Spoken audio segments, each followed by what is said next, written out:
People are often like, oh, it's just 4 minutes. Yeah, but it's like 4 minutes intense as hell. Make a choice, decide, and do your job. When you see it live is when you hear it. It's when you feel the wind as we pass by. You feel the strength, the speed, all of these things that are lost on television.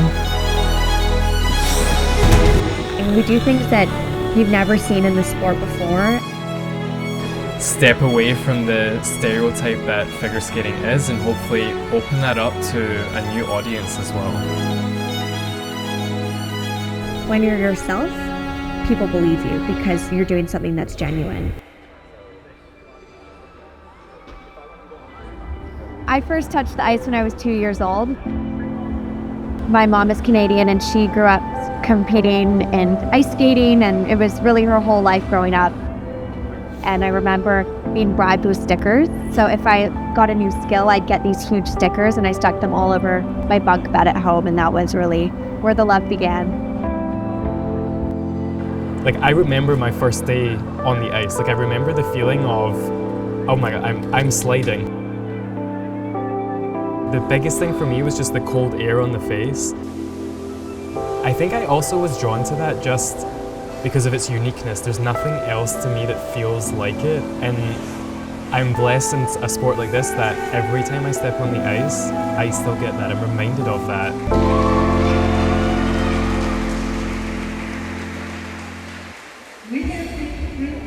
So we had our meet cute in Scotland, Yeah. where we didn't really know each other well. I'm gonna say you were pretty shy at first. I felt like, for me, like, I hate to use this term, but like the vibe was right.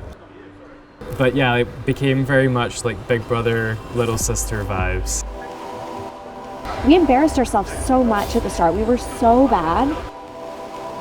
I'll reiterate the fact, like, we were horrific. We both had huge goals, maybe a little delusional at the time, but I think that fuel is something that unites a team because you're aligned on that vision and you're willing to put the work in. The two of us, We live for the reaction a little bit. it's so obvious. It elevates it from a sport. She was made for And the us. performance side of it, it lights me up so much. And I didn't want to feel alone. Didn't want to do it on my own. But I don't have to do it on my own. I could be a man who was wrong. I was not together so she could come home. I wrote this on my skin that I'm forever hers. I tried to turn the light on just to keep her warm. And baby, I can love you just the way you are. But how come I can't only find you in the dark? It's our first Olympics together, and I want to remember it just loving every second. I'm so excited you're gonna get all the behind the scenes. I just remember so much stress before Beijing. The few days leading up to it, I remember being kind of scared with COVID, Yeah.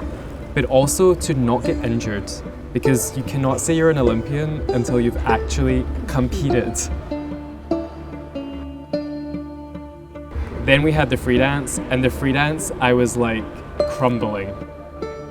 I've never been so nervous in my entire life, and I'm like, I'm already an Olympian, why is What's this the now a problem? problem? Like, I thought that was the problem, now it's not.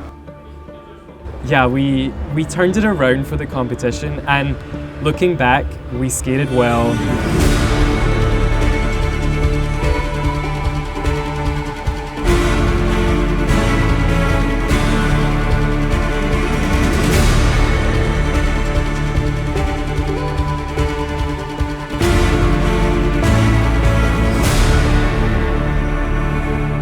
These moments, whether successful or a failure, they're so fleeting. Basing your identity around being an Olympian or being a skater can be dangerous at times because there's so much more to life than that too.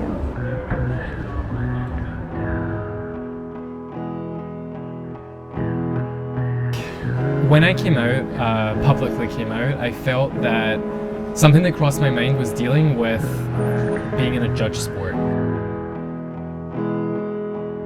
We have a panel of 9 judges, and they're from all different countries around the world, countries where it's illegal to be gay. I really thought, is this going to be a detriment to my career, our career? And ultimately, I felt like I couldn't live these 2 lives and also be a real person delivering a real performance. Felt like there was no choice, and I'm glad that it was positive and it's all been positive.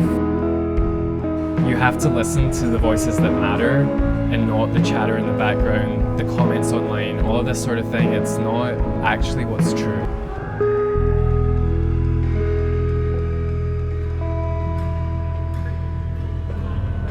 By just acknowledging your greatest fears and realizing you could handle it, it's very freeing.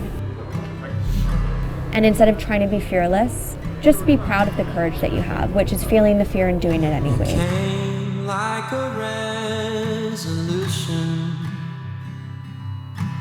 under a starry sky. I would love for people to think of us as a couple who carved their own path within the sport and did things their way, and hopefully it will encourage people to continue to do that and shape the sport in a new way. Let's pack a bag and migrate. We want to be in the conversation. We're among the best in the world, and this is what we want, so let's embrace it. What it would mean to be on the podium, I think I'd have an out-of-body experience. Just you and me. I'd be really connected to my younger self that believed in myself to be an Olympian, but then to, pass that level and be an Olympic medalist on the podium. I think I'd just be in disbelief, but just so happy and proud.